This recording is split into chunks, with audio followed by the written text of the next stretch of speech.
नमस्कार, जीजी न्यूज में आपका स्वागत है। मैं हूं रमा त्यागी। बुलेटिन की शुरुआत कर लेते हैं हेडलाइंस के साथ। कोलकाता के तारातला में बड़ा हादसा, निर्माणाधीन गोदाम की छत गिरी। हादसे में कम से कम 3 श्रमिकों की मौत। मलबे से 1 दर्जन से अधिक मजदूरों को निकाला गया सुरक्षित। बीजेपी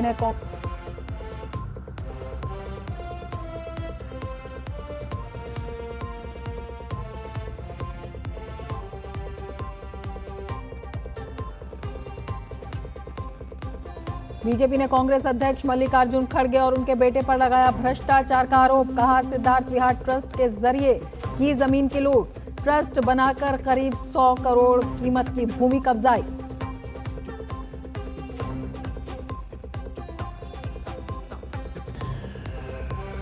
अमेरिकी प्रतिनिधि जमी जिनपिंग और पीयूष गोयल के बीच 2 दिवसीय बैठक खत्म। दोनों देशों के बीच हुई व्यापार वार्ताओं में प्रगति की समीक्षा, नए व्यापारिक अवसरों की पहचान और सहयोग बढ़ाने पर चर्चा।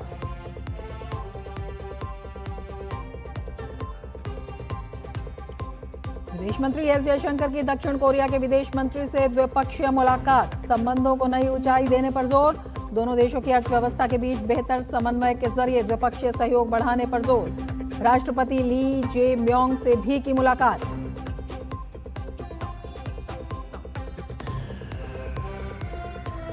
फीफा विश्व कप में आज देर रात सह मेजबान कनाडा का सामना स्विट्जरलैंड से। जीत तय करेगी कौन होगा ग्रुप बी से टॉप पर। वहीं कांगो को हराकर कोलंबिया पहुंची अगले दौर में।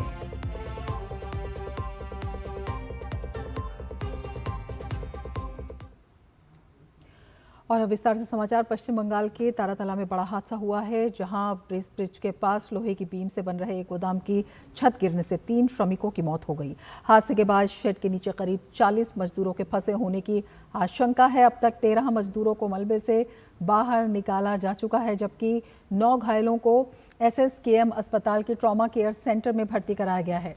फंसे लोगों को निकालने के लिए आपदा प्रबंधन विभाग की टीमें युद्ध स्तर पर राहत और बचाव कार्य चला रही हैं। राहत और बचाव कार्य में सेना की भी मदद ली जा रही है। राहत और बचाव कार्य की निगरानी के लिए नवान्न में एक कंट्रोल रूम भी खोला गया है और प्रशासन ने लोगों से आवश्यकता पड़ने पर कंट्रोल रूम से संपर्क करने की अपील की है।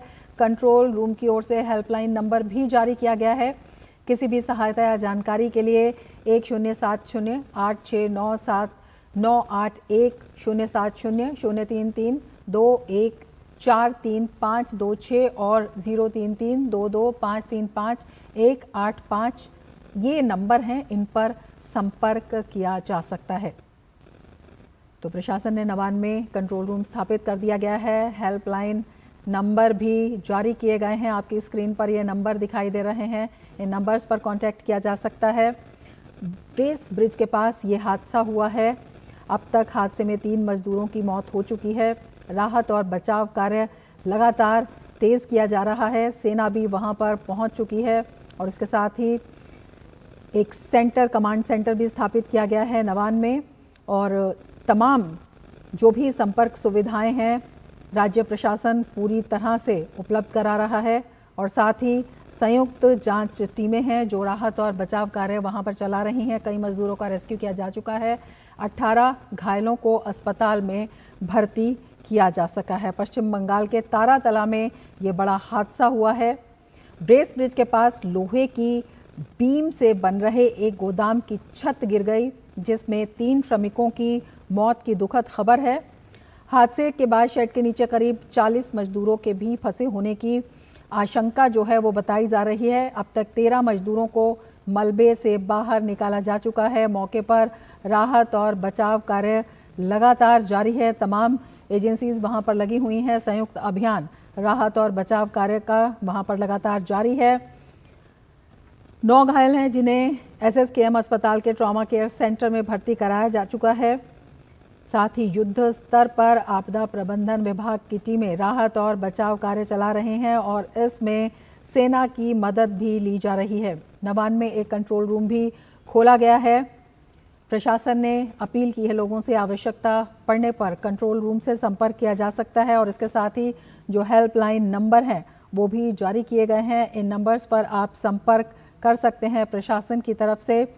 एक कमांड सेंटर स्थापित किया गया है और हेल्पलाइन नंबर जारी कर दिए गए हैं और तमाम जो सहायता है उसकी बात कही गई है। लगातार राहत और बचाव कार्य वहां पर तेज हो रहा है। आपदा प्रबंधन विभाग की टीमें वहां पर मौजूद हैं। इसके साथ ही सेना की मदद भी ली जा रही है। युद्ध स्तर पर राहत और बचाव कार्य वहां पर चल रहा है। प्रशासन लगातार सतर्क है और जो भी लोग वहां पर फंसे हैं उन्हें निकालने की पूरी शिद्दत से ये कोशिश की जा रही है। तमाम एजेंसीज वहां पर मौजूद हैं, प्रशासन के तमाम अधिकारी वहां पर मौजूद हैं और जो लोग वहां मलबे में फंसे हुए हैं उनको निकालने का काम लगातार जारी है। जो घायल हैं उन्हें अस्पताल के ट्रॉमा केयर सेंटर में पहुंचा दिया गया है, वहां पर उनका इलाज चल रहा है। 3 लोगों की दुखद मृत्यु की खबर भी इसमें आई है, लेकिन प्रशासन लगातार कोशिश कर रहा है कि किसी तरह से जो लोग फंसे हैं उनकी ज़िंदगी बचाई जा सके और लगातार इसमें आपदा प्रबंधन विभाग की तमाम टीमें लगी हुई हैं और सेना की मदद भी इसमें ली जा रही है। पश्चिम बंगाल के तारातला में ये हादसा हुआ है जिसमें ब्रेस ब्रिज के पास लोहे की बीम से बन रहे एक गोदाम की छत गिरने से ये हादसा हुआ है और हादसे के बाद बताया जा रहा है कि शेड के नीचे करीब 40 के करीब मजदूर जो हैं फंसे हुए हैं। उस वक्त ये बताया जा रहा था और 13 मजदूरों को उसमें निकाल लिया गया है। 9 लोग घायल हैं जिन्हें ट्रॉमा सेंटर में भर्ती कराया जा चुका है। हमारे संवाददाता सौरभ दत्ता हमारे साथ जुड़ गए हैं ताज़ा जानकारी के साथ इस वक्त।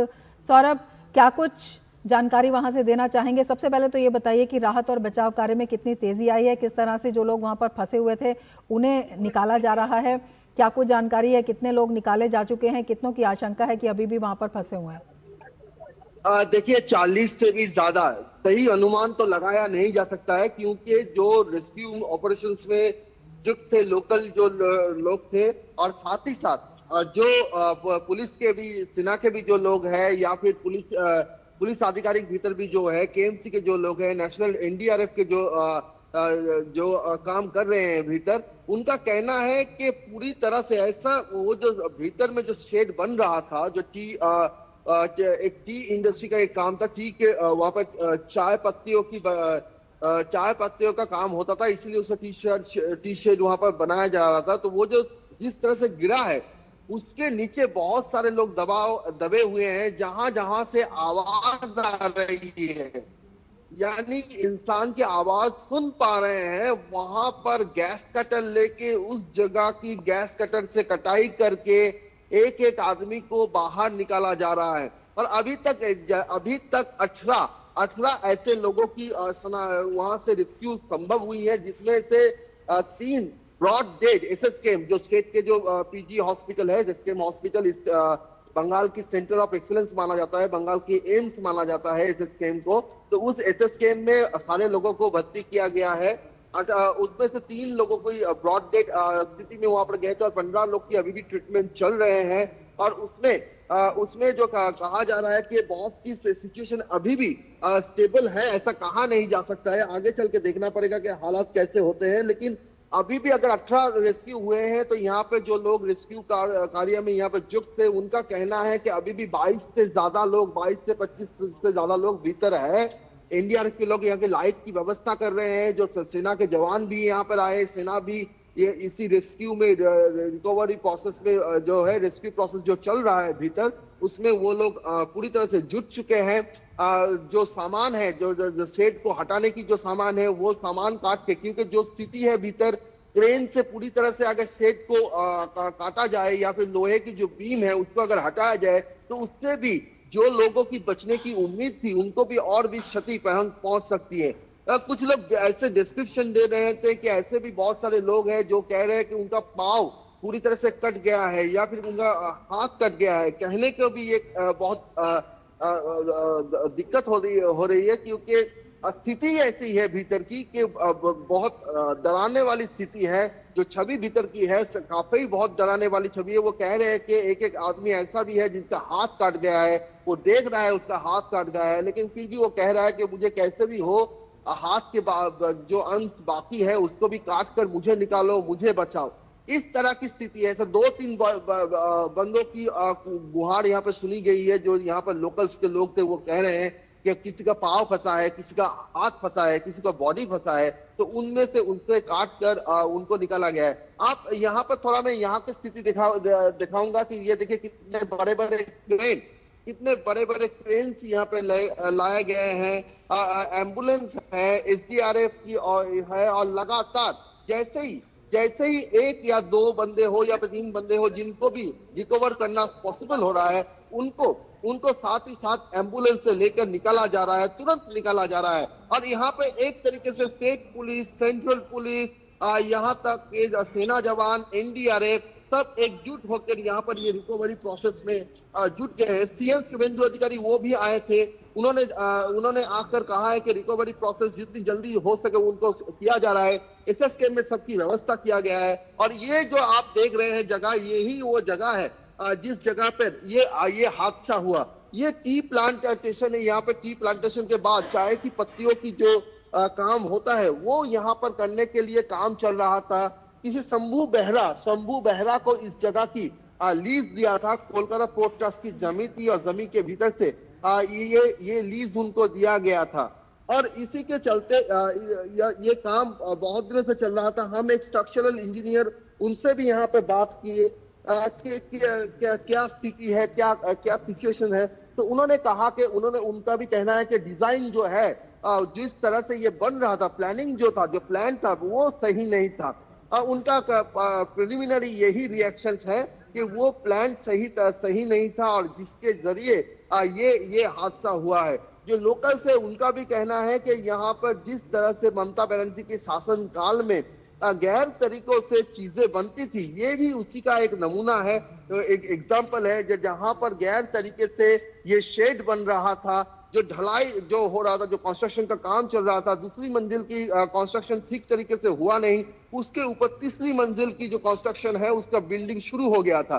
और आज जो हुआ, आज जो लोहे की जो बीम है वो लोड ले नहीं पाया और पूरा जो शेड है, पूरा शेड ही गिर गया। और उस वक्त अंदर काम चल रहा था, बहुत सारे लोग थे जो मजदूर यहाँ पे लगे हुए हैं वो थे, और उनके ऊपर ये पूरा जो मलबा है, वो मलबे का ढेर उनके ऊपर गिर गया।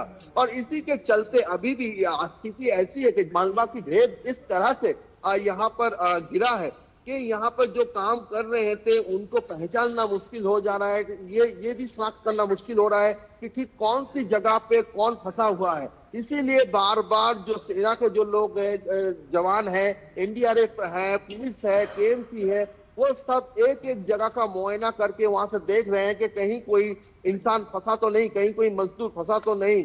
और जैसे ही वो लोग सैंग्विन हो रहे हैं, कॉन्फर्म हो रहे हैं कि यहाँ पर एक व्यक्ति फंसा हुआ है, वहां पर कटाई का काम चल रहा है। क्योंकि यहाँ पर बड़े ट्रेनों की इस्तेमाल करके खूब ज्यादा फायदा होगा नहीं, ऐसा ही कहना है कि ताकि नुकसान भी हो सकता है।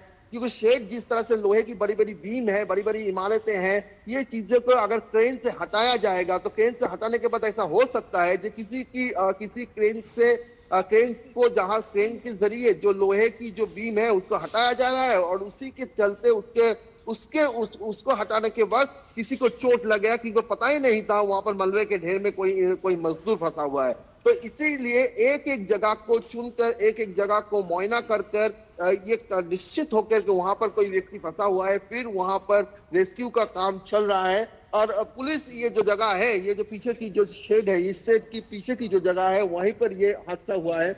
इस जगह को पुलिस ने पूरा घेराबंदी कर लिया है, क्योंकि जो रेस्क्यू का जो काम है उस पर अगर लोकल्स लोग बहुत ज्यादा आएंगे तो उसको दिक्कत हो सकती है। सेना जवान को, एनडीआरएफ को काम करने के लिए, मीडिया को भी इसलिए बाहर रखा गया है।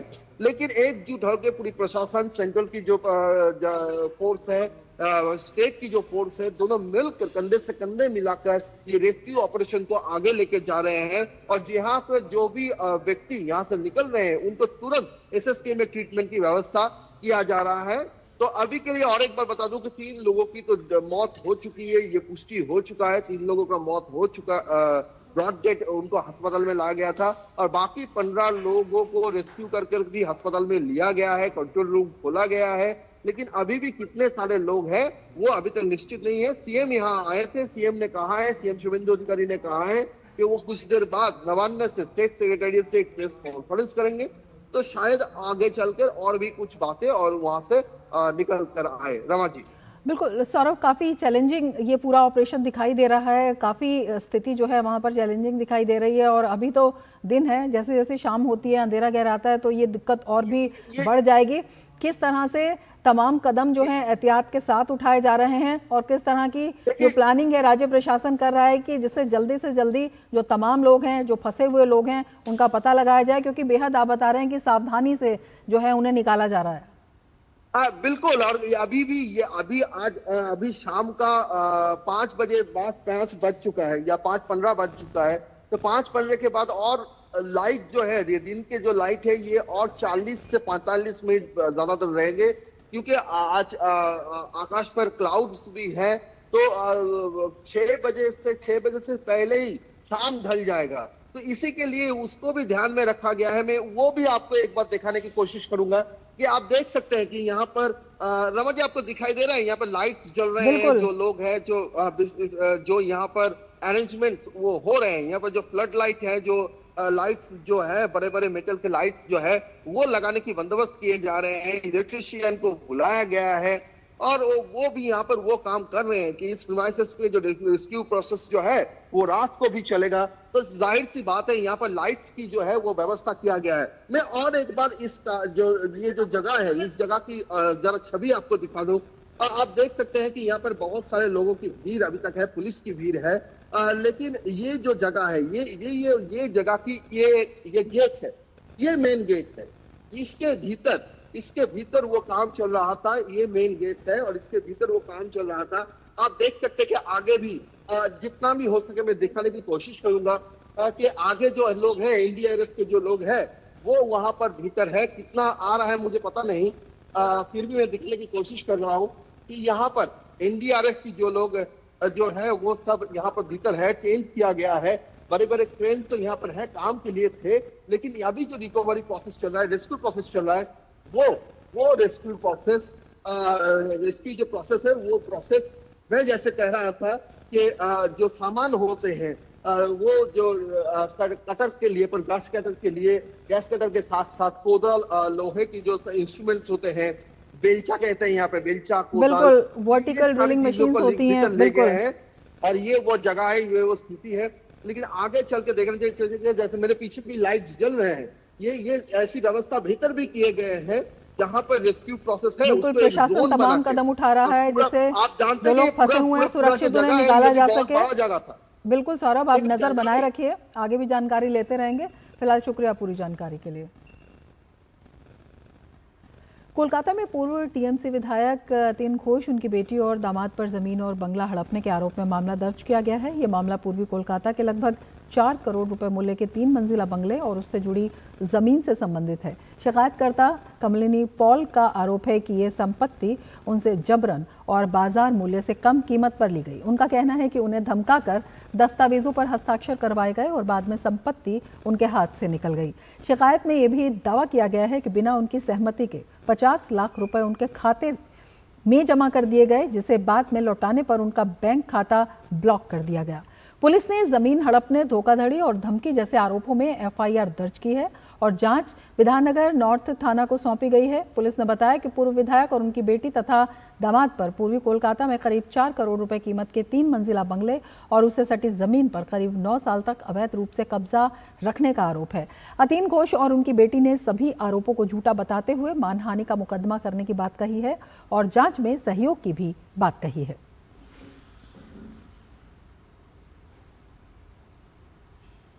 मुहर्रम के मौके पर कानून व्यवस्था और सांप्रदायिक सौहार्द बनाए रखने के लिए कोलकाता पुलिस ने कड़े दिशा निर्देश जारी किए हैं। पुलिस ने साफ कर दिया है कि इस बार मुहर्रम के जुलूस में किसी भी प्रकार की हथियारों का प्रदर्शन नहीं किया जा सकेगा। इसके साथ ही डीजे बजाने और अत्यधिक ऊंचे ताजिए निकालने पर भी रोक लगा दी गई है। पुलिस अधिकारियों के अनुसार ये फैसले शहर में शांति, सौहार्द और कानून व्यवस्था बनाए रखने के उद्देश्य से किए गए हैं।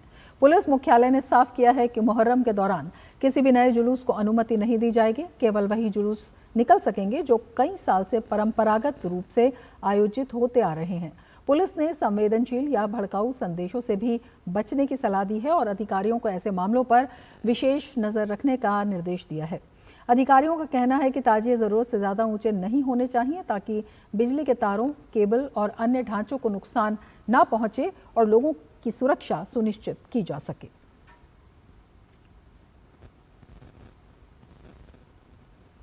और अब लेते हैं एक ब्रेक। आप देखते रहिए डीडी न्यूज़। अरे यार, EMI, किराया, दवाई कैसे मैनेज करूं? एक जुगाड़ है, अच्छा पैसा मिलेगा। क्या? अपना बैंक डिटेल्स दो, कुछ लोग पैसे भेजेंगे, फिर उनके बताए अकाउंट में ट्रांसफर कर दो, कमीशन तेरा। इतना इजी? अरे काहे का इजी, ये मनी म्यूल है, इलीगल पैसा घुमाते हैं दूसरे के अकाउंट से। ये अपराध है। अपराध? जेल के बर्तन धोने पड़ जाएंगे। ना भाई ना, जेल नहीं जाना है। RBI कहता है जानकार बनिए, सतर्क रहिए। पता है, लोग अक्सर मुझसे पूछते हैं कॉल सेंटर का स्टेडी जॉब क्यों छोड़ा? I wanted more out of life. बस मैंने अपना स्टार्टअप शुरू किया। जानना चाहोगे कैसे? Then start up your own business as an LIC agent. यहाँ सब कुछ है, great products, zero investment, leading organisation and unlimited opportunities. तो क्या आप तैयार है? LIC एजेंट बनो, अब बड़ा सोचो। हमारी वेबसाइट पर जाएं या अपनी नजदीकी LIC शाखा से संपर्क करें। भारत और अमेरिका के बीच प्रस्तावित द्विपक्षीय व्यापार समझौते को आगे बढ़ाने की दिशा में महत्वपूर्ण प्रगति हुई है। 22 से 24 जून तक नई दिल्ली दौरे पर रहे अमेरिकी व्यापार प्रतिनिधि जेमिसन ग्रीर के नेतृत्व वाले प्रतिनिधिमंडल और केंद्रीय वाणिज्य एवं उद्योग मंत्री पीयूष गोयल के बीच कई दौर की वार्ता हुई। बैठकों में BTA के प्रमुख प्रावधानों की व्यापक समीक्षा की गई। इनमें बाजार पहुंच बढ़ाना, डिजिटल व्यापार, आपूर्ति श्रृंखलाओं को अधिक लचीला बनाना, गैर टैरिफ बाधाओं में कमी तथा रणनीतिक क्षेत्रों में सहयोग का विस्तार शामिल रहा। भारत और अमेरिका ने ऐसे संतुलित और व्यावसायिक रूप से सार्थक समझौते के प्रति अपनी प्रतिबद्धता दोहराई जिससे दोनों देशों के कारोबार, किसानों, श्रमिकों और उपभोक्ताओं को ठोस लाभ मिल सके। बदलते वैश्विक व्यापार परिदृश्य के बीच दोनों देशों ने द्विपक्षीय व्यापार बढ़ाने, नवाचार को प्रोत्साहन देने और भरोसेमंद तथा सुदृढ़ आपूर्ति श्रृंखलाओं के निर्माण में साझा लक्ष्य को भी दोहराया।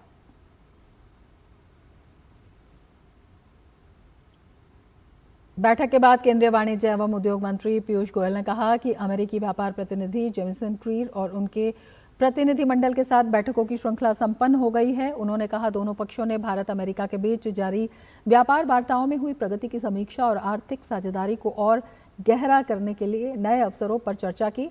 पीयूष गोयल ने कहा कि बातचीत रचनात्मक और भविष्य उन्मुख तरीके से आगे बढ़ रही है। उन्होंने अमेरिकी व्यापार प्रतिनिधि जेमिसन ग्रीर के नेतृत्व और दोनों देशों की वार्ता टीमों के निरंतर प्रयासों की सराहना करते हुए कहा कि इन प्रयासों ने वार्ता को सकारात्मक दिशा में आगे बढ़ाने में महत्वपूर्ण भूमिका निभाई है। उन्होंने विश्वास जताया कि जारी संवाद भारत और अमेरिका के आर्थिक संबंधों को और मजबूती प्रदान करेगा।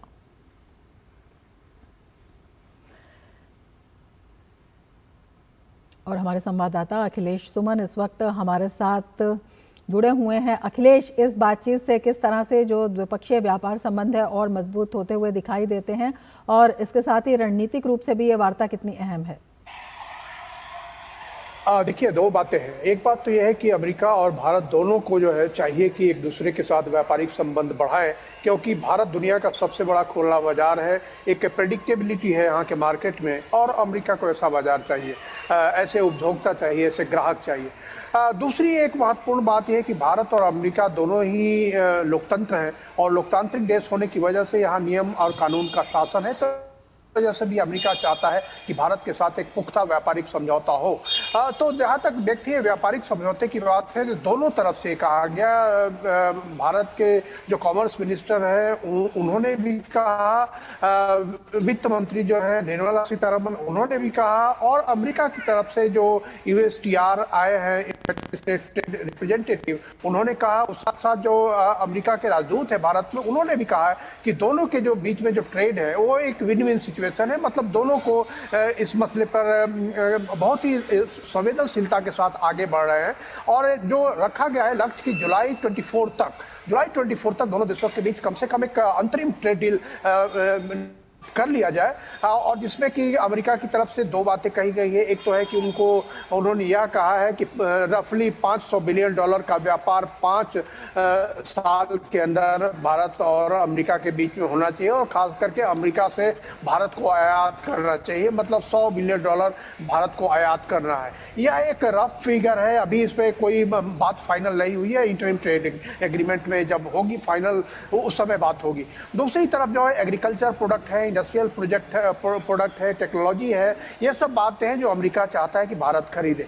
भारत की तरफ से है कि भारत एग्रीकल्चर के अपने क्षेत्र को अमेरिका के लिए खोलना नहीं चाहता। उसके साथ भारत जेम्स और ज्वेलरी, टेक्सटाइल, लेदर प्रोडक्ट, ये सब जैसे क्षेत्र हैं जो भारत चाहता है कि अमेरिका की तरफ से प्रेफरेंशियल ट्रीटमेंट मिले। और भारत यह भी चाहता है कि एशिया के अन्य देशों में अमेरिका जिस तरीके से टैरिफ लगाया है उससे ज़्यादा अच्छा टैरिफ, मतलब कम टैरिफ भारत पर लगाया जाए, क्योंकि भारत और अमेरिका के बीच में एक ग्लोबल स्ट्रेटजिक पार्टनरशिप है। और जब यहाँ पर आते हैं ग्लोबल स्ट्रेटजिक पार्टनरशिप की बात करते हैं, तब दोनों देशों के बीच का व्यापार जो है वो स्ट्रेटजिक एरेना में पहुंच जाता है। और इस मसले पे दोनों देशों के बीच एक सहमति बनने की कोशिश हो रही है कि ये जो ट्रेड एग्रीमेंट है उसको भी स्ट्रेटजिक एरेना में डाला जाए। अब निश्चित तौर पे दोनों देशों के बीच कई ऐसे मसले हैं जिन पर एकरूपता भी है, और उसी एकरूपता को लेकर हम आगे बढ़ रहे हैं। जैसे क्वाड है, एक पैसिफिक का मामला है, तो पूरे इलाके में संतुलन का मामला, ये सारे बिल्कुल अखिलेश, कई मायनों में अहम है ये वार्ता और तमाम जो इसमें प्रोसेस प्रक्रिया चली है। बहुत शुक्रिया तमाम जानकारी के लिए। आगे बढ़ेंगे और आपको बताएंगे अब सेंट्रल विस्टा क्षेत्र में एक दफ्तर से दूसरे दफ्तर तक पहुंचना और भी ज़्यादा आसान होने वाला है। डीएमआरसी ने करीब 9.9 किलोमीटर लंबे सेंट्रल विस्टा मेट्रो कॉरिडोर के निर्माण कार्य की शुरुआत कर दी है। केंद्रीय सचिवालय मेट्रो स्टेशन पर आज डीएमआरसी द्वारा आयोजित कार्यक्रम में केंद्रीय आवासन और शहरी कार्य मंत्री मनोहर लाल की मौजूदगी में निर्माण कार्य का शुभारंभ किया गया। केंद्रीय मंत्री ने बटन दबाकर करीब 2.5 सालों में पूरी होने वाली इस परियोजना की शुरुआत की घोषणा की। ये परियोजना दिल्ली मेट्रो के फेज 5A के तहत विकसित की जा रही है। इस पूरी तरह भूमिगत कॉरिडोर में 9 स्टेशन होंगे। इनमें शिवाजी स्टेडियम, युगे युगीन भारत, केंद्रीय Sachivalaya, Kartavya Bhavan, India Gate, War Memorial, High Court, Baroda House, Bharat Mandapam और इंद्रप्रस्थ शामिल हैं। डीएमआरसी के मुताबिक ये नया कॉरिडोर मेजेंटा लाइन को आर.के. आश्रम मार्ग तक बढ़ाएगा। इसी के साथ केंद्रीय सचिवालय को येलो, वायलेट तथा मेजेंटा लाइन के ट्रिपल इंटरचेंज स्टेशन के रूप में विकसित करेगा। दिल्ली की तकरीबन 416 किलोमीटर लंबी मेट्रो लाइन में ये नया आयाम जुड़ने जा रहा है। ग्राउंड ब्रेकिंग सेरेमनी आज ये की गई है और ये जब कंप्लीट हो जाएगी उसके बाद दिल्ली के बहुत से छोर आपस में जहाँ जहाँ ट्रेन लाइन, मेट्रो लाइन चलती हैं उनको ये जोड़ेगी। आर.के. आश्रम से लेकर के और इंद्रप्रस्थ तक, जिसके अंदर बीच में शिवाजी पार्क स्टेडियम जो है उसका स्टेशन आएगा। ये पूरा लूप बनेगा और इसके अंदर लाखों जो हमारे इस लाइन पर जुड़े हुए जो पैसेंजर्स हैं उनको लाभ होने वाला है। और हमारे संवाददाता दिव्यांशु हमारे साथ इस वक्त मौजूद हैं और ज़्यादा जानकारी के साथ। दिव्यांशु, आपसे समझना चाहेंगे ये नया कॉरिडोर जो है किस तरह से सुविधा के साथ साथ जिसे कहते हैं कि काम तेज़ करने की गति और प्रगति दोनों को बढ़ाएगा। देखिए बिल्कुल रमा जी, प्रधानमंत्री नरेंद्र मोदी के नेतृत्व में दिल्ली मेट्रो की जो कनेक्टिविटी है वो दिन पर दिन बेहतर होती जा रही है और एक नए कॉरिडोर की शुभारंभ हुआ है, उसके निर्माण कार्य का शुभारंभ हुआ है। आपको बताना चाहूँगा कि नई दिल्ली इलाके में जो सेंट्रल विस्टा क्षेत्र है उसमें ये मेट्रो कॉरिडोर बनाया जा रहा है। करीब 10 किलोमीटर का ये पूरा कॉरिडोर होगा और अगर हम कुल इसकी लेंथ की बात करें तो 9.9 किलोमीटर के आसपास इसकी पूरी लेंथ होने जा रही है, जिसमें 9 स्टेशन होंगे। और आज सुबह जो है केंद्रीय मंत्री जो है मनोहर लाल खट्टर ने इसके निर्माण कार्य का शुभारंभ किया है और कार्य लगातार जारी है। मेरे पीछे मैं आपको दिखाना चाहूँगा कंस्ट्रक्शन साइट है और सामने आप देख सकते हैं कि इसके निर्माण कार्य कि आज जो शुरुआत की गई है वो लगातार जारी है। सामने आप रिग मशीन देख सकते हैं, इस रिग मशीन से पाइलिंग का काम होता है और सुबह से ही हम देख रहे हैं कि निर्माण कार्य काफ़ी तेज़ी से चल रहा है। और अगर हम समय की बात करें तो करीब 2.5 साल के आसपास का ये वक्त लगेगा और 2.5 साल बाद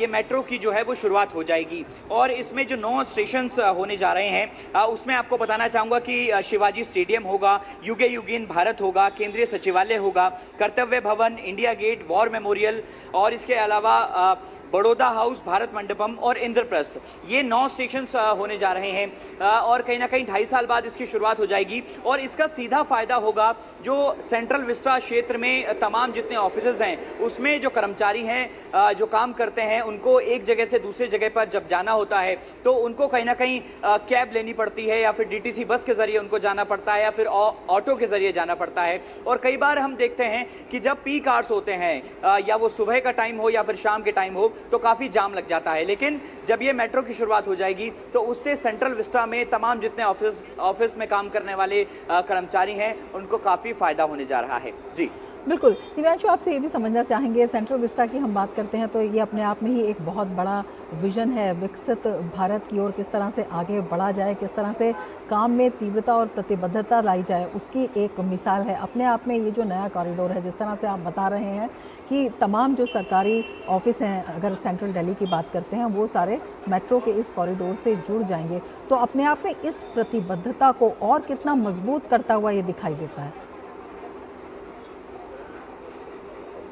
देखिए, बिल्कुल प्रधानमंत्री नरेंद्र मोदी का 2047 तक का जो भारत को विकसित करने का सपना है उसको साकार करने का एक हम कह सकते हैं कि एक एग्जाम्पल इसको हम कह सकते हैं कि सेंट्रल विस्टा प्रोजेक्ट जो बन रहा है। और इसमें कहीं ना कहीं अलग अलग बिल्डिंग्स का निर्माण हो रहा है, लेकिन कनेक्टिविटी किस तरह से बेहतर की जाए इसको लेकर इस जो है मेट्रो कॉरिडोर का जो कार्य है, जो निर्माण कार्य है, उसकी आज से शुरुआत की गई है। और जाहिर सी बात है, नई दिल्ली इलाके में बड़ी संख्या में जो कर्मचारी हैं वो काम करते हैं और कहीं ना कहीं उनको जाम की दिक्कत आती है, एक जगह से दूसरे जगह जाने में दिक्कत आती है। ऐसे में ये मेट्रो कॉरिडोर जब शुरू हो जाएगा उसके बाद न केवल लोगों को जाम की स्थिति से बचने का एक हम कह सकते हैं कि उपाय मिल जाएगा, बल्कि हम कह सकते हैं कि इससे नई दिल्ली इलाके में कनेक्टिविटी बेहतर होगी और लोगों को आरामदायक सफ़र भी मिलेगा। जी बिल्कुल। केवल यहीं पर कनेक्टिविटी मजबूत नहीं होगी, जिस तरह से बात की जा रही है, वॉयलेट लाइन है, येलो लाइन है और केंद्रीय सचिवालय को इंटरचेंज स्टेशन के रूप में विकसित किया जा रहा है, तो ये अन्य क्षेत्रों से भी कनेक्टिविटी को और ज़्यादा बढ़ाता हुआ और सीधे पहुँच को दर्शाता हुआ दिखता है। देखिए, बिल्कुल अगर हम दिल्ली मेट्रो की बात करें तो इसको पूरे देश में सबसे ज़्यादा हम कह सकते हैं कि मेट्रो स्टेशंस और कनेक्टिविटी का खिताब हासिल है। 400 किलोमीटर से ज़्यादा की लाइंस और इसके अलावा 280 मेट्रो स्टेशन से ज़्यादा हम कह सकते हैं कि दिल्ली मेट्रो को इसका खिताब हासिल है। और जब जिस तरह से लगातार मेट्रो कनेक्टिविटी बढ़ रही है और इस फेज़ की भी बात करें तो इसमें जो है इसको कहा गया है मेट्रो फेज़ 5A। तो हम कह सकते हैं कि लगातार कनेक्टिविटी मेट्रो की बेहतर होती जा रही है और 2.5 सालों में ये भी जब बेहतर हो जाएगा तो हम कह सकते हैं कि देश में एक नया आयाम जो है वो दिल्ली मेट्रो हासिल करते हुए नजर आएगी। जी बिल्कुल। अगर इसी कॉरिडोर की बात करते हैं दिव्यांशु, तो इसमें पूरे जो है 9 स्टेशन होंगे जो इसमें अपने आप जिसे कहते हैं कि इंटरकनेक्टिविटी जो है उनकी होगी सीधे तौर पर, और बाकी जो अन्य स्टेशन हैं, अन्य लाइन्स हैं, उनके साथ भी जुड़ेंगे। तो एक तरह से लगातार जिस तरह से बात की जा रही है कि मेट्रो एक सुलभ माध्यम है, सस्ता माध्यम है और तीव्र माध्यम भी है कहीं पर भी पहुंचने का, और इसके साथ ही जो एनर्जी सिक्योरिटी की बात हम लगातार कर रहे हैं, सड़कों पर भी लगता है कि जो दबाव है वो कम होगा और ऊर्जा संरक्षण भी इस कदम से बढ़ता हुआ दिखाई देता है। देखिए, बिल्कुल रमा जी, प्रधानमंत्री नरेंद्र मोदी लगातार इसी बात को कहते हैं कि आप ज़्यादा से ज़्यादा पब्लिक ट्रांसपोर्ट का इस्तेमाल करें। और अगर आप दिल्ली मेट्रो का इस्तेमाल करते हैं तो जाहिर सी बात है कि आप पेट्रोल बचाते हैं, आप डीजल बचाते हैं और आप सीएनजी बचाते हैं। और यही वजह है कि जो मेट्रो कनेक्टिविटी है और पब्लिक ट्रांसपोर्ट है उसको बेहतर किया जाता है। दिल्ली मेट्रो की भी बात करें तो दिल्ली मेट्रो की भी कनेक्टिविटी लगातार बेहतर होती जा रही है। उम्मीद है कि लगातार जिस तरह से नए नए फेज़ के ज़रिए जो नए नए स्टेशन हैं वो बनाए जा रहे हैं, उससे न केवल यात्रा सुगम लोगों की करने की कोशिश है, बल्कि जो पर्यावरण दूषित होता जा रहा है उसको भी बचाने की जो है ये कोशिश की जाती है। जी बिल्कुल, मजबूत कनेक्टिविटी, तीव्र विकास। बहुत शुक्रिया दिव्यांशु हमसे जुड़ने के लिए। आगे बढ़ेंगे। भाजपा प्रवक्ता प्रदीप भंडारी ने कांग्रेस अध्यक्ष मल्लिकार्जुन खड़गे और उनके बेटे प्रियांक खड़गे पर ट्रस्ट से जुड़ी जमीन में अनियमितता के गंभीर आरोप लगाए हैं। भंडारी का कहना है कि करीब 5 एकड़ जमीन पर कब्जे के आरोप हैं, जिनकी कीमत लगभग 100 करोड़ रुपए बताई जा रही है। उन्होंने ये भी आरोप लगाया कि एक फर्जी खरीदार तैयार करके इस मामले को आगे बढ़ाया गया। इसी मामले पर उन्होंने दोनों से जवाब देने की भी मांग की और कहा है कि जवाब नहीं मिलने पर उन्हें अपनी गलती स्वीकार कर लेनी चाहिए। कांग्रेस पार्टी के अध्यक्ष मल्लिकार्जुन खड़गे हैं। मल्लिकार्जुन खड़गे और उनके बेटे मल्लिकार्जुन खड़गे and his son Congress party के अध्यक्ष एक ट्रस्ट के माध्यम से कर्नाटका में लैंड लूट और भ्रष्टाचार कर रहे हैं, ऐसा हमारा आरोप है। तो सवाल ये उठता है कि क्या मल्लिकार्जुन खड़गे ने अपना पावर और इन्फ्लुएंस यूज करके, क्या प्रियांक खड़गे ने अपना पावर और इन्फ्लुएंस यूज करके जो इंडस्ट्रियल 5 एकड़ की भूमि कर्नाटका में थी, जिसका मार्केट रेट 100 करोड़ था, उसको क्या प्राइवेट लैंड ग्रैब किया? भाजपा ने पंजाब के मुख्यमंत्री भगवंत मान पर बेअदबी से जुड़े एक कथित वायरल वीडियो को लेकर निशाना साधा। भाजपा नेता मनजिंदर सिंह सिरसा ने कहा कि भगवंत मान का गुनाह माफ करने लायक नहीं है और अकाल तख्त ने मुख्यमंत्री को सिख समुदाय से बाहर कर दिया है। सिरसा ने कहा कि इस मामले में अरविंद केजरीवाल भी शामिल है। पूरी दुनिया भर में सिखों के मन में रोष है, बड़ी पीड़ा है। कोई भी सिख किसी भी प्रकार की गुरु साहिबानों की बेअदबी बर्दाश्त नहीं कर सकता। भगवंत मान जो उन्होंने पाप किया है वो ना माफ करने योग्य है।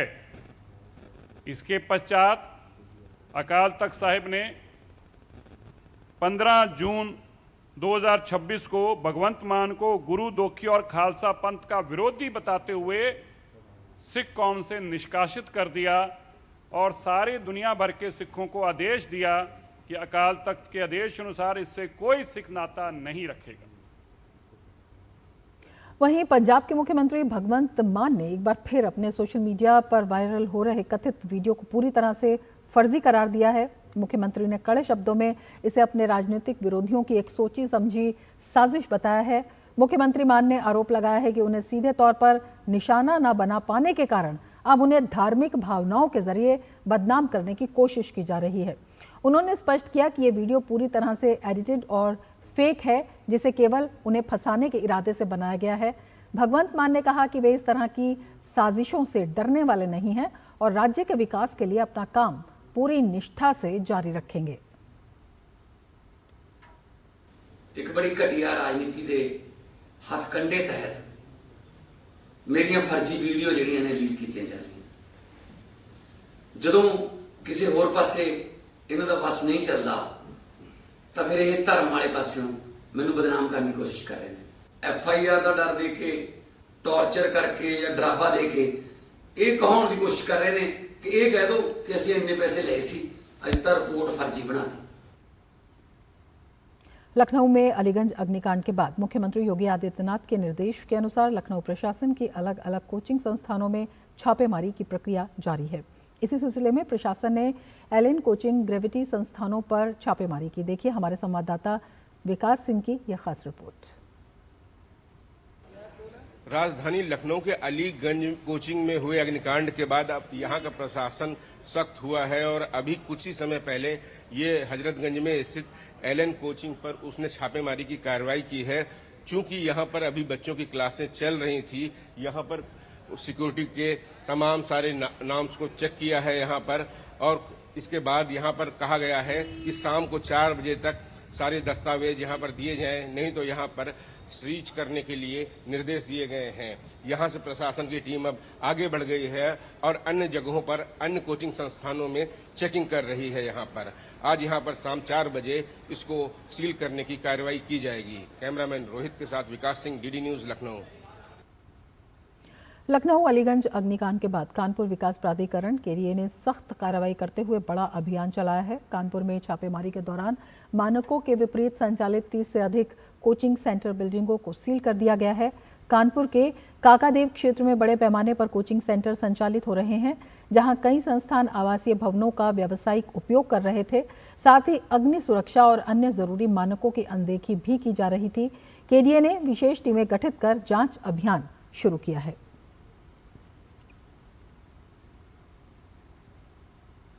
लखनऊ में कोचिंग अग्निकांड के बाद पूरे प्रदेश में फायर सर्विसेज और विकास प्राधिकरण के द्वारा कोचिंग संस्थानों की चेकिंग चल रही है। वाराणसी में भी काफी वृहद रूप से चेकिंग अभियान चलाया गया, जिसमें 19 कोचिंग संस्थानों की चेकिंग की गई और उनमें खामियां पाए जाने पर 15 कोचिंग संस्थानों को वाराणसी विकास प्राधिकरण पीडीए ने सील कर दिया। अग्नि सुरक्षा उपाय न होने पर उन्हें नोटिस दिया गया। फायर ऑफिसर ने बताया कि कोचिंग संस्थानों में मानक के अनुरूप व्यवस्था न होने तथा भवनों का नक्शा नहीं पास होने पर विकास प्राधिकरण ने सीलिंग की कार्रवाई की। फायर ऑफिसर ने बताया कि हम सभी संयुक्त रूप से चेकिंग कर रहे थे और इस क्रम में आज भी कोचिंग संस्थानों की चेकिंग हो रही है और कार्रवाई अभियान चल रहा है। इसमें प्रशासन का भी पूरा सहयोग मिल रहा है और ये कार्रवाई अभियान लगातार जारी रहेगा। जिला प्रशासन के निर्देश पर हम लोगों ने चेकिंग अभियान चलाया है और हमने जिस दिन घटना हुई थी उसी दिन शाम से ही हमारी जो टीमें निकल गई थी और उन्होंने चेकिंग स्टार्ट कर दी थी। कल भी हम लोग जो है मौके पे जाकर के चेक किए थे। कुल मिलाकर के हम लोगों ने 19 बिल्डिंगें जो है चेक की थी और जिसमें से 15 भवनों में हमें खामियां मिली थी। वीडीए की टीम भी थी वहाँ पर, तो कतिपय भवनों द्वारा वीडीए से नक्शा नहीं पास कराया गया था, तो वीडीए ने भी उन भवनों को सील किया है। केंद्र सरकार नशे के खिलाफ अपनी मुहिम को और तेज करने जा रही है। केंद्रीय गृह एवं सहकारिता मंत्री अमित शाह 26 जून को नई दिल्ली के विज्ञान भवन में नार्को कोऑर्डिनेशन सेंटर यानी NCORD की 10वीं शीर्ष स्तरीय बैठक की अध्यक्षता करेंगे। बैठक में देश भर में मादक पदार्थों की तस्करी और नशे की समस्या से निपटने के लिए किए जा रहे सामूहिक प्रयासों की समीक्षा की जाएगी और अगले 3 वर्षों की रणनीति पर मंथन होगा। इस अवसर पर Amit Shah vision document on narcotics control 2026-2029 जारी करेंगे, जो प्रधानमंत्री नरेंद्र मोदी के नशा मुक्त भारत के विजन को साकार करने के लिए मार्गदर्शक दस्तावेज के रूप में काम करेगा। व्यापक विचार विमर्श के बाद तैयार इस दस्तावेज में मांग में कमी, आपूर्ति पर नियंत्रण, पुनर्वास, जन जागरूकता, क्षमता निर्माण और एजेंसियों के बीच बेहतर समन्वय के लिए स्पष्ट जिम्मेदारियां, समय सीमा और लक्ष्य निर्धारित किए गए हैं। इसमें सिंथेटिक ड्रग्स, डार्कनेट आधारित तस्करी, युवाओं को नशे से दूर रखना तथा उपचार एवं पुनर्वास केंद्रों के विस्तार जैसे उभरते मुद्दों पर भी विशेष जोर दिया गया है। गृह मंत्री इस दौरान एनसीबी वार्षिक रिपोर्ट 2025 भी जारी करेंगे। जम्मू और गुवाहाटी में बने नए एनसीबी जोनल कार्यालयों का उद्घाटन करेंगे और ऑनलाइन ड्रग डिस्पोजल पखवाड़ा अभियान की शुरुआत करेंगे। इस अभियान के तहत देश भर में विभिन्न केंद्रीय और राज्य एजेंसियों द्वारा कानून के अनुरूप करीब 2,09,500 किलोग्राम मादक पदार्थों, जिनकी अनुमानित कीमत 6,000 करोड़ रुपए है, को नष्ट किए जाने की प्रक्रिया को गति दी जाएगी। बैठक में 44 केंद्रीय मंत्रालयों एवं विभागों के प्रतिनिधियों के साथ राज्यों और ड्रग कानून प्रवर्तन एजेंसियों के 108 प्रतिनिधि शामिल होंगे। ये बैठक देश में मादक पदार्थों की तस्करी के खिलाफ सरकार की जीरो टॉलरेंस नीति को और मजबूती देने की दिशा में महत्वपूर्ण मानी जा रही है। विदेश मंत्री डॉक्टर एस जयशंकर ने दक्षिण कोरिया के विदेश मंत्री जो ह्यून के साथ बैठक की। बैठक के दौरान उन्होंने कहा कि मौजूदा दौर में भारत की विदेश नीति की जिम्मेदारी केवल मौजूदा संबंधों को बनाए रखना नहीं है, बल्कि उन्हें आगे बढ़ाना भी है। उन्होंने कहा, सरकार और अर्थव्यवस्था के विभिन्न हिस्सों के बीच बेहतर समन्वय जरूरी है ताकि आपसी संवाद और सहयोग को और प्रभावी बनाया जा सके। डॉक्टर एस जयशंकर ने द्विपक्षीय संबंधों को मजबूत बनाने पर भी जोर दिया। Foreign ministers, it is clearly our responsibility to take this relationship forward, to oversee what different parts of the government and different parts of our economy, of our country, do with each other in their interactions. In coordinating that and in really, I would say, fashioning a more forward-looking, a more contemporary relationship in a more difficult world. And that world, Minister, particularly requires, I think, countries that are like-minded, countries with shared values, countries who have strong mutual trust to work with each other. Doctor S Jaishankar ने कहा कि हाल ही में G7 शिखर सम्मेलन के दौरान दोनों देशों ने आपसी संबंधों को बढ़ावा देने के लिए महत्वपूर्ण भूमिका निभाई। उन्होंने कहा कि ऐसे अवसरों पर शीर्ष नेतृत्व के बीच संवाद से द्विपक्षीय रिश्तों को नई गति मिलती है और सहयोग के नए रास्ते खुलते हैं। विदेश मंत्री ने भरोसा जताया कि भारत की ओर से संबंधों को और आगे बढ़ाने की पूरी प्रतिबद्धता है। The presidential visit and the meeting of our Prime Minister with your President of the G7 in Evian. These have been recent leadership occasions where guidance has been given to us on how to take those ties forward. What I do want to assure you is from our side there is a full commitment that the potential of our relationship, which many of us, I think, on both sides, feel there's a lot that remains to be realized, that we would strive to do that.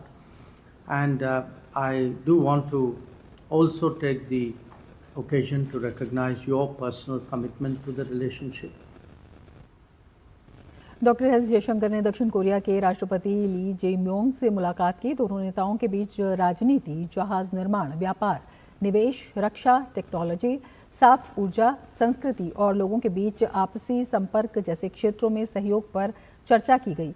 उन्होंने बताया कि startup, fintech और बहुपक्षीय मंचों में मौजूद मौकों पर भी समीक्षा की गई। पंजाब में मतदाता सूची को अपडेट करने के लिए कल से विशेष गहन पुनरीक्षण अभियान शुरू किया जा रहा है। इसके तहत राज्य भर में 24,453 बूथ लेवल अधिकारी घर घर जाकर मतदाताओं का सत्यापन करेंगे। यह अभियान 24 जुलाई तक चलेगा, जबकि अंतिम मतदाता सूची 1 अक्टूबर को प्रकाशित की जाएगी। विशेष गहन पुनरीक्षण के काम में बीएलओ राज्य के 2,61,61,043 मतदाताओं तक पहुंचेंगे। मतदान केंद्रों के युक्तिकरण का कार्य 24 जुलाई तक पूरा किया जाएगा, जबकि मतदाता सूचियों का प्रारूप प्रकाशन 3 अगस्त 2026 को किया जाएगा। मतदाता सूचियों के संबंध में दावे और आपत्तियां 3 अगस्त से 2 सितंबर तक पेश की जा सकेंगी। दावों और आपत्तियों का निपटारा 3 अगस्त से 28 सितंबर तक किया जाएगा। राज्य में 86.02% मतदाताओं की मैपिंग पूरी हो चुकी है। मैपिंग में मनसा जिला सबसे आगे है, जिसमें 96.07% और सबसे कम प्रतिशत वाला जिला SAS नगर है, जिसमें 69.05% मैपिंग हुई है। इससे पहले कल मुख्य चुनाव अधिकारी ने राजनीतिक दलों के साथ बैठक की, जिसमें अनमैप्ड मतदाताओं से संबंधित सूची राजनीतिक दलों के प्रतिनिधियों के साथ साझा की गई। मुख्य चुनाव अधिकारी आनंदिता मित्रा ने कहा कि वे लोगों को भरोसा दिलाना चाहती हैं कि मैपिंग का इस बात से कोई संबंध नहीं है कि मतदाताओं का वोट मान्य रहेगा या रद्द हो जाएगा। पंजाब राज्य में SIR स्पेशल इंटेंसिव रिवीजन की शुरुआत हो गई है। इसका जो पहला पड़ाव है हाउस टू हाउस एन्यूमरेशन, वो कल से 25 जून से लेके 24 जुलाई तक चलेगा। इस पूरे प्रक्रिया में 24,000 से ज़्यादा BLOs 24,453 बूथ लेवल अफसर डिप्लॉय किए गए हैं और साथ ही में हमारे 117 इलेक्टोरल रजिस्ट्रेशन ऑफिसर्स उनके साथ काम करेंगे। इस पूरे प्रक्रिया में वो हर घर जाएंगे, BLO हर घर जाएंगे, हर घर जाके हमारे जो 2,14,00,000 वोटर्स है उन तक पहुंच करके उन्हें एन्यूमरेशन फॉर्म देंगे। आज का दिन भारत की पासपोर्ट सेवा के इतिहास में एक महत्वपूर्ण पड़ाव का प्रतीक है। इसी दिन 1967 को पासपोर्ट अधिनियम लागू हुआ था, जिसने भारतीय नागरिकों को पासपोर्ट और यात्रा दस्तावेज जारी करने के लिए कानूनी ढांचा दिया। पिछले कुछ वर्षों में भारत की पासपोर्ट सेवा में बड़ा बदलाव देखने को मिला है। सेवाओं का तेजी से विस्तार हुआ है, प्रक्रिया पहले से कहीं ज्यादा सरल और डिजिटल हुई है और देश के छोटे शहरों तक इसकी पहुंच भी बढ़ी है। एक जमाना था जब पासपोर्ट कुछ खास लोगों को ही हासिल हो पाता था, लेकिन आज ये आम लोगों के लिए उपलब्ध हो गया है। इसी उपलब्धि को याद करते हुए हाल ही में विदेश मंत्री डॉक्टर एस जयशंकर ने पासपोर्ट दिवस के अवसर पर पासपोर्ट कर्मियों को सम्मानित किया। विदेश मंत्रालय और केंद्रीय पासपोर्ट संगठन ने आवेदन प्रक्रिया में व्यापक सुधार करते हुए इसे अधिक सरल, पारदर्शी और नागरिक केंद्रित बनाया है। Let me recall the words of Prime Minister Narendra Modi that Seva, Sushasana and Garib Kalyan are the core pillars driving our journey towards Viksit Bharat, and all of you dealing with passports contribute to that in many ways. The Prime Minister in fact highlighted how passport services have become a shining example of the transformation that India has seen in the last 12 years. भौतिक और digital सेवा केंद्रों के विस्तार से passport जारी करने की प्रक्रिया में लगने वाला समय काफी कम हुआ है और सेवाएं दूर दराज के क्षेत्रों तक पहुंची है। वर्ष 2014 में देश भर में केवल 77 पासपोर्ट सेवा केंद्र थे और सालाना लगभग 83 लाख पासपोर्ट जारी किए जाते थे। आज ये नेटवर्क बढ़कर 544 केंद्रों तक पहुंच चुका है। इनमें पासपोर्ट सेवा केंद्रों के साथ साथ बड़ी संख्या में डाकघर पासपोर्ट सेवा केंद्र भी शामिल हैं, जिन्होंने छोटे शहरों और कस्बों तक सेवाओं की पहुंच सुनिश्चित की है। इस विस्तार में डाकघर पासपोर्ट सेवा केंद्रों की महत्वपूर्ण भूमिका रही है। डाक विभाग के मौजूदा ढांचे का उपयोग कर इन केंद्रों ने टियर 2 और टियर 3 शहरों तक सेवाओं की पहुंच सुनिश्चित की है। इसके साथ ही विदेशों में स्थित 170 से अधिक भारतीय मिशनों और दूतावासों को भी एकीकृत कर वैश्विक भारतीय समुदाय के लिए केंद्रीकृत सेवा प्रणाली विकसित की गई है। पासपोर्ट सेवा कार्यक्रम संस्करण 2.0 के तहत सरकार अत्याधुनिक तकनीक को तेजी से अपनाने पर जोर दे रही है। बायोमेट्रिक चिप आधारित ई पासपोर्ट देश भर में चरणबद्ध तरीके से लागू किए जा रहे हैं, जिससे दस्तावेजों की सुरक्षा बढ़ेगी और अंतर्राष्ट्रीय हवाई अड्डों पर आवर्जन प्रक्रिया तेज होगी। इसके अलावा नागरिकों की समस्याओं के त्वरित समाधान के लिए कृत्रिम बुद्धिमत्ता आधारित शिकायत निवारण मंच भी विकसित किए जा रहे हैं। पासपोर्ट सेवा अब पर्यावरण और लोगों की जरूरतों का भी ध्यान रख रही है। कई कार्यालयों को ग्रीन पासपोर्ट केंद्र बनाया जा रहा है, जहां सौर ऊर्जा और बारिश के पानी को इकट्ठा करने जैसी सुविधाएं हैं। साथ ही स्थानीय हस्तशिल्प की बिक्री के लिए भी केंद्र बनाए जा रहे हैं, जिससे लोगों को रोजगार मिल रहा है। अखिलेश सुमन की report, DD news. Arunachal Pradesh में मानसून ने भारी बारिश ने भारी तबाही मचाई है। केई पान्योर जिले में सुबह से लगातार मूसलाधार बारिश के कारण अचानक आई बाढ़ ने जनजीवन अस्त व्यस्त कर दिया है। आधिकारिक जानकारी के अनुसार इस आपदा में 50 से अधिक घर बह गए हैं, जबकि 5 लोगों के लापता होने की सूचना है। राज्य आपदा प्रबंधन के मुताबिक याजाली सर्कल के अंतर्गत पूसा के निकट north eastern electric power corporation limited की परियोजना कॉलोनी में बाढ़ का सबसे अधिक असर देखा गया है। सुरक्षा दीवार ढहने से कॉलोनी और आसपास के निचले रिहायशी इलाकों में पानी का सैलाब आ गया, जिससे भारी नुकसान हुआ है। प्रशासन ने तुरंत हरकत में आते हुए अतिरिक्त उपायुक्त, पुलिस उपाधीक्षक और स्थानीय अधिकारियों को मौके पर पहुंचने के निर्देश दिए। राहत और बचाव कार्य के लिए एसडीआरएफ की टीमों को तैनात कर दिया गया है, जबकि एनडीआरएफ की टीम भी प्रभावित क्षेत्रों के लिए रवाना हो चुकी है। एहतियात के तौर पर निपको ने रंगानाड़ी बांध से पानी छोड़ना शुरू कर दिया है। स्थिति को देखते हुए परियोजना में बिजली उत्पादन को फिलहाल अस्थायी रूप से रोक दिया गया है। भारी बारिश के कारण जिले का सड़क संपर्क पूरी तरह से प्रभावित हुआ है। उधर दक्षिण पश्चिम मानसून के मुंबई में पहुंचते ही शहर में भारी बारिश का दौर शुरू हो गया है। बुधवार सुबह से ही मुंबई में लगातार तेज बारिश हो रही है, जिससे सामान्य जनजीवन प्रभावित हुआ है। भारतीय मौसम विज्ञान विभाग यानी आईएमडी ने मुंबई और पालघर के लिए अगले 3 घंटों का ऑरेंज अलर्ट जारी किया है। विभाग ने भारी बारिश की चेतावनी देते हुए सतर्क रहने की सलाह दी है। लगातार बारिश के कारण मुंबई के कई हिस्सों में जल भराव की स्थिति बन गई है। जल भराव की वजह से विभिन्न इलाकों में यातायात बाधित हो रहा है। विशेष रूप से दादर रेलवे स्टेशन पर ट्रैक पर पानी भरने की जानकारी मिली है, जिससे रेल सेवाएं प्रभावित हुई हैं। रात भर हुई लगातार बारिश के कारण शहर के कई अन्य क्षेत्रों में भारी जल जमाव की खबरें सामने आई हैं। इस दौरान मुंबई में औसतन 78 मिलीमीटर बारिश दर्ज की गई है। मौसम विभाग के अनुसार महाराष्ट्र, मध्य प्रदेश, गुजरात और छत्तीसगढ़ में मानसून के आगे बढ़ने के लिए अनुकूल परिस्थितियां बनी हुई हैं। साथ ही आने वाले दिनों में इन राज्यों में और अधिक बारिश होने की संभावना जताई गई है।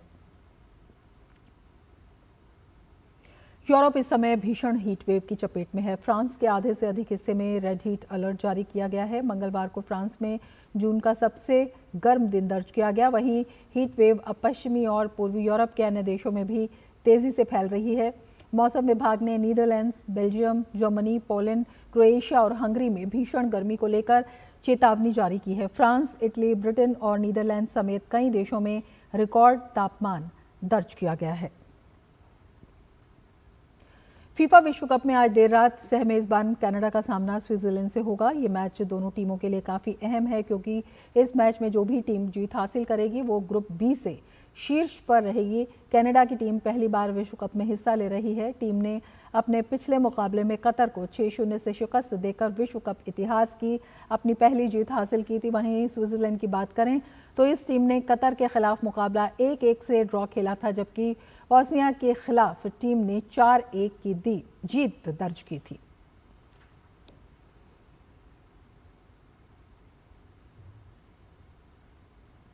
फीफा विश्व कप में टीमों के नॉकआउट में पहुंचने का दौर जारी है। ताज़ा कड़ी में कोलंबिया की टीम ने राउंड ऑफ 32 में जगह बना ली है। कोलंबिया ने ये उपलब्धि कांगो के ऊपर 1-0 से जीत दर्ज करके हासिल की। कोलंबिया की ओर से एकमात्र गोल डेनियल मुनोज ने किया। ये गोल खेल के दूसरे हाफ में आया। मुनोज का ये विश्व कप में दूसरा गोल रहा। इससे पहले इस खिलाड़ी ने उज्बेकिस्तान के खिलाफ भी गोल करने में सफलता हासिल की। कोलंबिया की टीम अब अपने अगले मुकाबले में पुर्तगाल से भिड़ेगी। इस मैच के नतीजे पर निर्भर करेगा कि ग्रुप के से कौन सी टीम शीर्ष पर होगी। वहीं कांगो को अगर अगले दौर में पहुंचने की किसी भी तरह की उम्मीदों को जिंदा रखना है तो उन्हें उज्बेकिस्तान को हराना होगा। इसके साथ ही इस बुलेटिन में फिलहाल इतना ही। नमस्कार।